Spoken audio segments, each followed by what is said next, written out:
The lights are off. The house is quiet. Your body has been waiting for this moment since morning.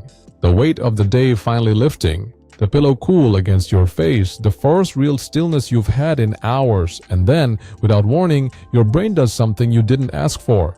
It replays a conversation from 3 years ago, something you said that came out wrong, a moment in a meeting where you stumbled over your words and saw someone glance away, a message you sent that was never answered the way you hoped, a version of yourself you'd rather not revisit, uncertain, exposed, slightly less than you wanted to be.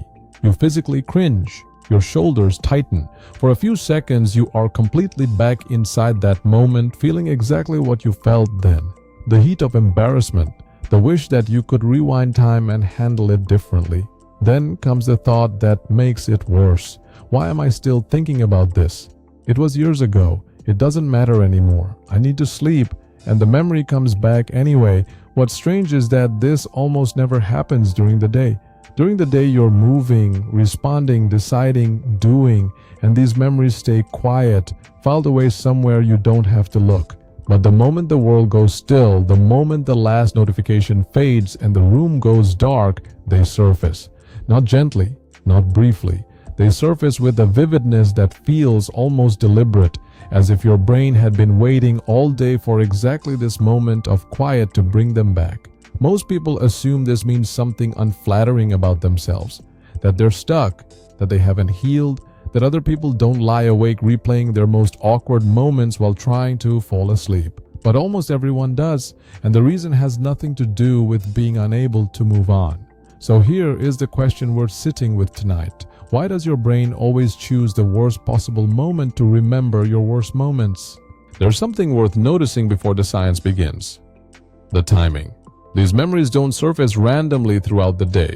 They don't interrupt you during a meeting or while you're making lunch or in the middle of a conversation. They appear at night, specifically when external stimulation disappears and the mind finally has nothing urgent demanding its attention. This pattern is too consistent to be coincidence. Something about the quietness of night changes the conditions inside the brain. Something about the absence of the world's demands creates space for a different kind of activity, one that apparently involves revisiting the moments you'd most prefer to leave behind. Psychologists have a name for what happens when emotionally charged memories return involuntarily, intrusive memories. And when the mind circles the same painful experience repeatedly, searching for something it can't quite find, they call it rumination. Both are well documented. Both are far more common than most people realize, and both tend to intensify in exactly the conditions you're lying in right now. Quiet, still, with no external task available to redirect attention. But here's what makes this genuinely interesting rather than simply discouraging. The memories that return at night are almost never random. They are not a shuffled replay of everything you've ever experienced. They are specifically the memories that carry emotional weight. Moments of embarrassment, rejection, social misstep, exposure. Moments where something went wrong in front of other people or where you fell short of who you wanted to be in someone else's eyes.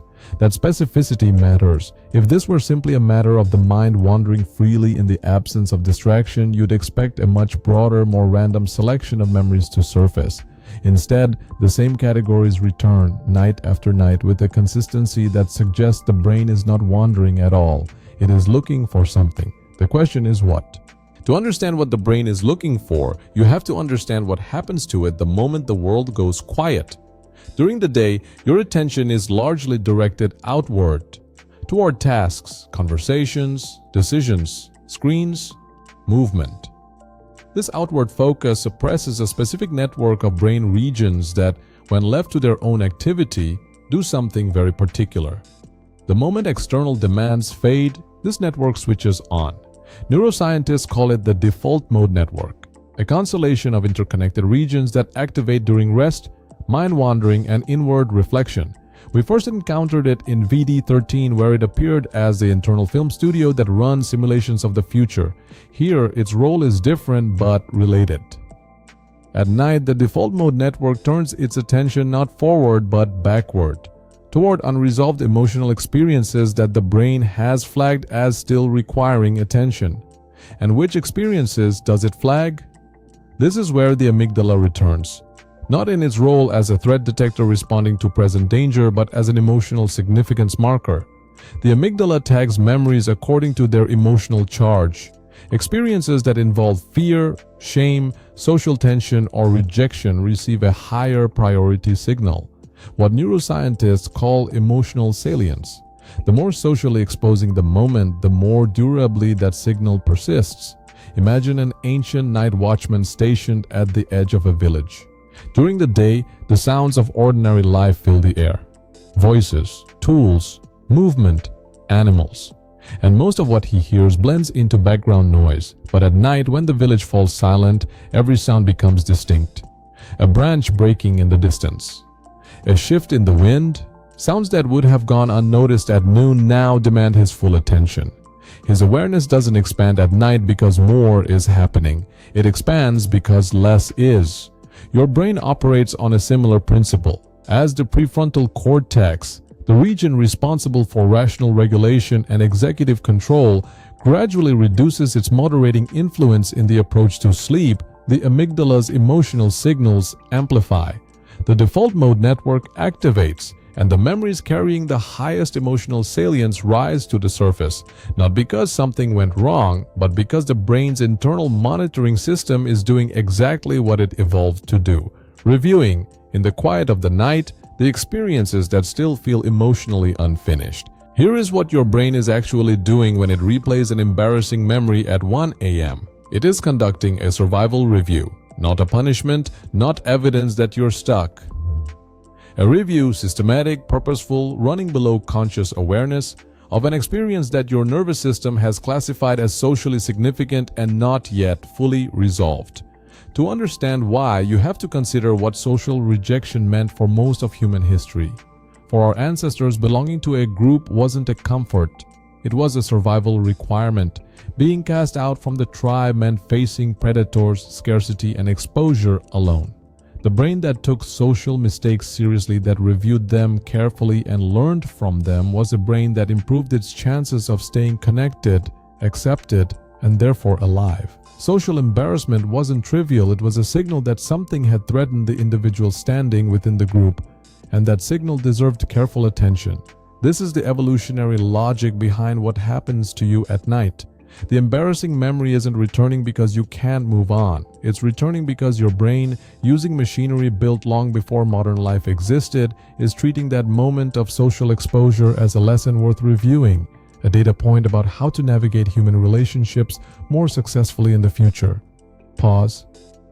And there's a second mechanism operating alongside this one that psychologist Bloomsbury Garnick identified nearly a century ago. She discovered that the mind naturally holds unfinished experiences in an active state, returning to them repeatedly until they feel resolved.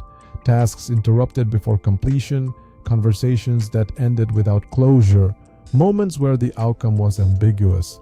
These remain cognitively and emotionally open in a way that completed experiences do not. The brain keeps the file open, so to speak, because an unresolved social experience is one the nervous system hasn't yet been able to learn from completely. The memory that comes back at night isn't haunting you, it is waiting for understanding, for context, for the sense that something has been learned from it. Your brain isn't broken for returning to it. It is doing precisely what evolution designed it to do, treating socially significant, emotionally unresolved experiences as important enough to keep reviewing until they finally close. There's a particular kind of exhaustion that comes from lying awake at night, watching your own mind replay something you'd rather forget, and believing that this means something is wrong with you, that you're too sensitive, that you care too much about what other people think, that everyone else sleeps peacefully while you're still turning over a conversation from 3 years ago. None of that is what's actually happening. What's happening is that you have a brain sophisticated enough to conduct social survival reviews, to take emotionally significant experiences, keep them active, and return to them in the quiet hours when there's finally space to process them. A brain that, for most of human history, would have been an advantage. The person who lay awake reviewing a social misstep and learned from it was the person less likely to repeat it. The person who woke up the next day with a slightly better understanding of how to navigate the relationships that determine their survival. The memory isn't a sign of weakness, it's evidence of a system that still considers your social world important enough to attend to carefully. Understanding this doesn't make the memory disappear. It doesn't silence the cringe or erase the discomfort of the replay, but it changes what the replay means. And meaning, as we've seen across this entire series, is one of the most powerful levers the mind has access to.